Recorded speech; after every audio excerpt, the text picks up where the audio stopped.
Hello everyone. Thanks for inviting me to discuss higher education mobilities within and beyond China in a global age as part of this distinguished research panel. Today I will draw on my recent publication in the Review of Education to offer a typology of contemporary Chinese higher education mobilities. I will seek to map out the landscape of Chinese higher education with a view to informing future research. Now, why do we need a typology? I argue that there are three main reasons. Firstly, it is to do with the scale and types of educational mobilities in China, which have seen unprecedented growth over the past decades. These include a steady increase of Chinese international students abroad, as many of us are already very familiar with, as well as international students who are attracted to pursue degree-level studies in China's own universities. In addition, the Chinese national and local government have invested in sending its scholars across the oceans and borders and attract non-Chinese academic staff to join Chinese higher education institutions from overseas. Moreover, the number of Confucius institutes reached 500 in April 2017, while the number of international branch campuses of Chinese universities have also been rising. These are in addition to more than 1,000 Chinese foreign cooperative-run schools as of 2016 that China has welcomed to its soil. Patterns of educational mobilities are changing and are intricately linked to globalization, increasing neoliberalism, and geosocial transformations.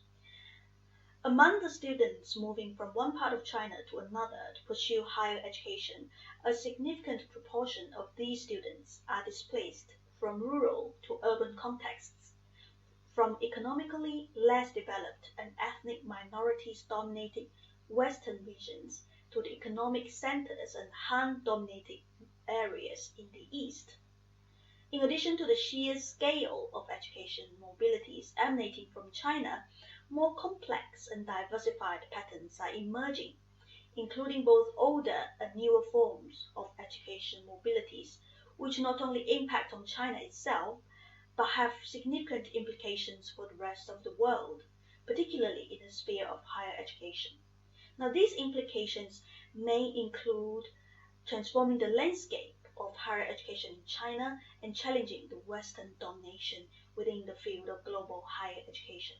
However, to understand what is going on in China, it is important to understand it as a whole, not only through its exchanges and collaborations with other countries and regions, but also what is happening within China.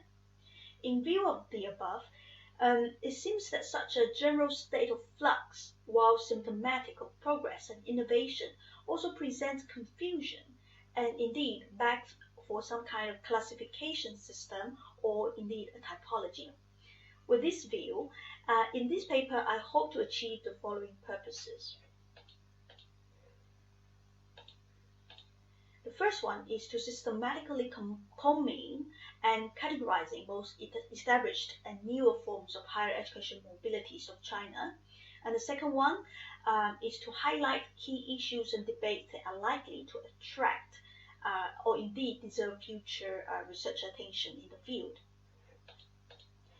Now, I would like to first of all offer a definition for what I mean by education mobilities. In this paper, education mobility refers to the educationally motivated geographic movement of students, scholars, programs, and institutions, generally in higher education, from their home country or region to another. In charting the various forms of educational movements in contemporary China, this paper adopts the plural form of educational mobilities to indicate the varied natures of mobilities that are motivated by or resultant of educational activities. Regarding the methodology of this paper, I conducted a thematic narrative review of approximately 250 research articles published between 2010 and 2018 as well as non-academic sources such as university websites and policy documents. During the analysis, preference was given to authors from Chinese or East Asian contexts in order to ensure a non-Western bias and also to capitalize on research literature generated from within China. Following the literature review, the typology was developed and improved through a number of iterative stages. Now here you can see the simplified version of the typology. For a more comprehensive version, you are more than welcome to read the paper. As you can see from this table, I argue that education mobilities in China nowadays can be categorized along two different axes. Firstly, along the direction of flows of education mobilities, there are the home, which means within China education mobilities, and the abroad dimension, which includes outbound and inbound directions. Secondly, from the social agent perspective, which is the vertical axis, you can see that there are three types of agents: student mobility, academic, and institution mobilities. Now, these two axes that therefore allow us to have 9 different combinations of mobilities, and these are the 9 subtypes of mobilities. Briefly, in this table, I use the red color to indicate types of mobilities that have been well represented in the literature that we have reviewed, and the color green to suggest that these mobilities are much less explored and should be perhaps paid more attention in future research. For instance, Chinese students abroad, Chinese student returnees, visiting scholars, and academic returnees. These have attracted a substantial body of research literature, and these are arguably areas that attract more policy attentions from the West, given the economic implications as well as the importance of such literature in relation to the global talent war discourse, or indeed the brain drain or reverse brain drain discourses. In contrast, academic mobility within China and institutional mobility that features China's own universities setting up branches in different parts of China have received little research attention. The mobilities that are in black color are those that have received a fair amount but not extensive research attention. Through devising this typology by reviewing the literature, in this paper I have made critical arguments in 3 areas. I will critique, first of all, the mobility imperatives in China and the role of the Chinese state in the higher education mobility scene. I also point out a need for longitudinal research on education mobility's trajectories and a need for more comprehensive theoretical tools. Due to time limit, I will not elaborate on this, but I will jump directly into the conclusion and indeed contributions of this paper. Overall, this paper brings to the fore the significance to consider external educational mobilities in conjunction with internal educational mobilities for 3 main reasons. Firstly, as Tyndall and colleagues to 2015 argue, due to the impact of globalization, the national competition of higher education is increasingly part and parcel of the international. In other words, the students in China are now competing for resources not only with their compatriots, but also with those who are enrolled in branch campuses of Chinese higher education institutions abroad, as well as international students studying in China.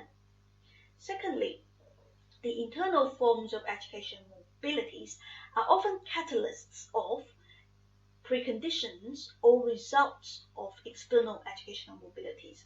For instance, students moving from rural backgrounds to big cosmopolitan cities may gain the inspiration and means to venture further abroad, or students from mainland China to Hong Kong or Macau may take these territories as stepping stones to pursue higher education further afield.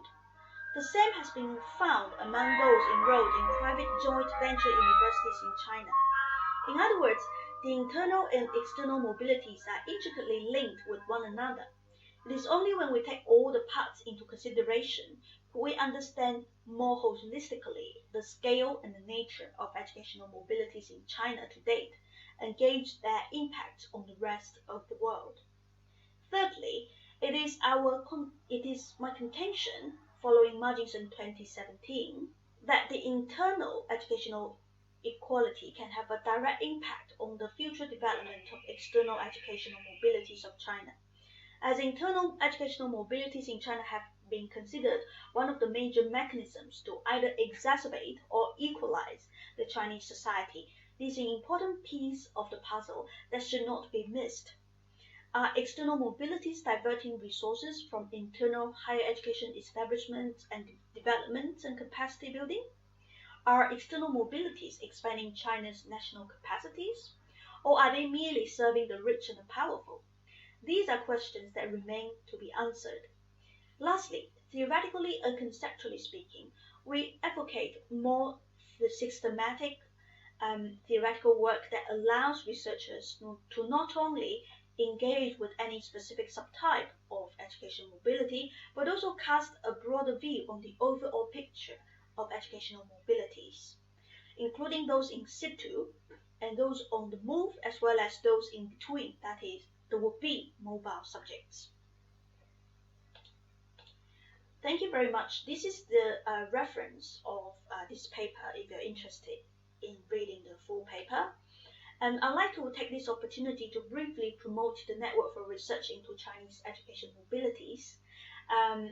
If you visit our website, you would see that we have various sections, including research highlights, capacity building, podcasts, our YouTube channel, job opportunities in the field of Chinese education mobilities, and our newsletters. Thank you very much. I'm Dr. Cora Xu from Durham University in the